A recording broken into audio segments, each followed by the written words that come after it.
Hai teman-teman semua. Di sini kami akan mempresentasikan tentang saraf. Nah, kami beranggotakan 4 orang. Yang pertama yaitu Sahnas Putria Firmanila, NIM 18135210106. Yang kedua Febrian Banjarnahor, NIM 18135210118. Yang ketiga Bunga Divya Arimbi, NIM 18135211038. Yang keempat Niputu Dia Eka Pratiwi, NIM 18135211052. Yuk kita nonton videonya.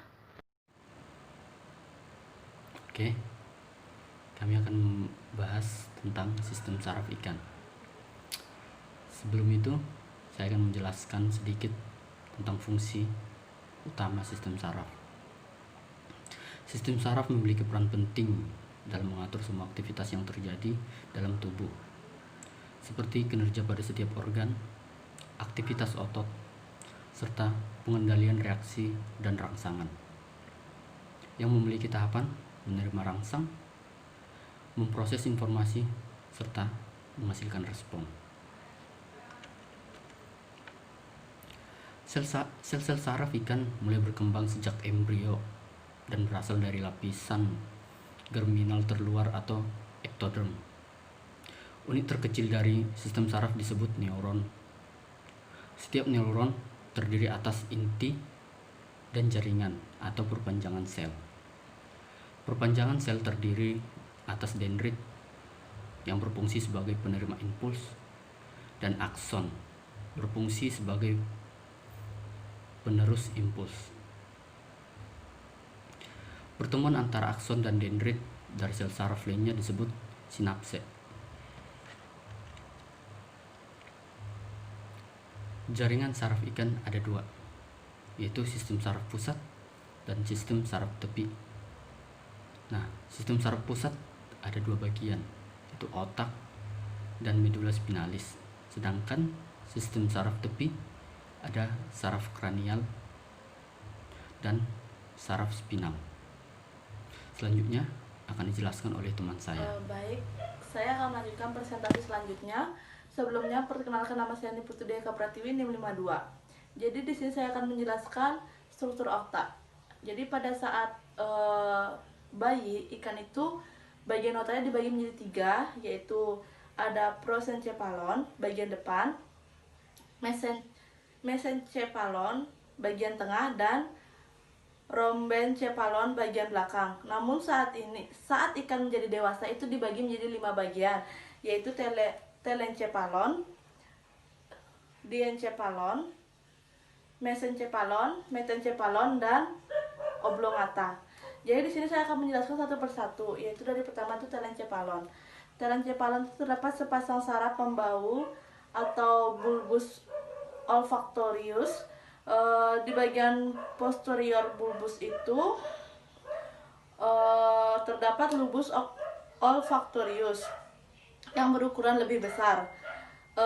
Cerebral hemisphere terdapat di bagian posterior lobus olfactorius. Selanjutnya itu ada diencephalon atau otak antara. Pusat kolerasi antara pesan masuk dengan pesan keluar yang berkaitan dengan homeostasis dan sistem endokrin serta untuk penerimaan stimulasi cahaya. Selanjutnya itu ada mesencephalon. Mesencephalon itu atau bisa disebut juga otak tengah. Bagian tengah otak depan organ utama yang tampak menonjol adalah lobus opticus. Berfungsi sebagai penglihatan. Selanjutnya itu yang keempat itu adalah metencephalon atau cerebellum. Itu berfungsi untuk mengatur sistem koordinasi otot. Dan yang terakhir itu ada oblongata. Oblongata ini juga berfungsi untuk menyalurkan rangsangan keluar melalui saraf kranial. Sekian dari saya. Terima kasih. Untuk presentasi selanjutnya akan dilanjutkan oleh teman saya. Nah, sekarang kita lanjutkan ke medula spinalis. Medula spinalis merupakan lanjutan dari medula oblongata. Jadi, panjangnya medula spinalis ini mulai dari ujung medula oblongata sampai ke depan ekor ikan. Namun, batas antara medula spinalis dan medula oblongata ini sangat tidak jelas. Nah, medula spinalis ini memiliki bentuk seperti tabung dengan diameter dari sel kanalnya lebih kecil dibandingkan dengan diameter dari dindingnya. Medula spinalis memiliki bagian berwarna abu-abu atau gray matter yang merupakan sel saraf yang dikelilingi oleh serabut saraf. Dan medula spinalis ini juga memiliki bagian berwarna putih atau white matter yang dibungkus dalam satu ikatan yang sesuai dengan fungsinya masing-masing. Pada bagian berwarna abu-abu atau gray matter dapat dibedakan menjadi dua bagian, yaitu sepasang tanduk dorsal atau anterior horn dan sepasang tanduk ventral atau posterior horn. Nah, di anterior horn ini terdapat serabut saraf sensori, visceral, dan somatik, sedangkan pada posterior horn ini terdapat inti saraf motorik. Slide selanjutnya yaitu saraf kranial. Saraf kranial memiliki 11 saraf otot nervi cerebralis yang menyebar ke organ sensori dan otak lainnya. Nah, yang pertama itu ada nervus terminalis yang berfungsi untuk sensori somati dan sensori khusus. Yang kedua, nervus olfaktoris yang berfungsi untuk membawa impuls pembauan. Yang ketiga, ada nervus opticus yang berfungsi untuk membawa impuls penglihatan. Yang keempat, ada nervus oculomotoris yang berfungsi untuk mengatur otot mata. Yang kelima, ada nervus trochlearis yang berfungsi untuk menginversi otot mata. Yang keenam, ada nervus trigeminalis yang berfungsi untuk kepekaan kulit terhadap panas dan sentuhan. Yang ketujuh, ada nervus obducens yang berfungsi untuk penarikan otot pergerakan biji mata. Yang kedelapan, ada nervus facialis yang berfungsi untuk berkaitan dengan saluran lineal lateralis. 9. Ada nervus ocoiticus yang berfungsi untuk sensori somatik telinga bagian dalam. Yang ke-10, nervus glossopharyngeal yang berfungsi untuk lineal lateralis, faring, dan otot.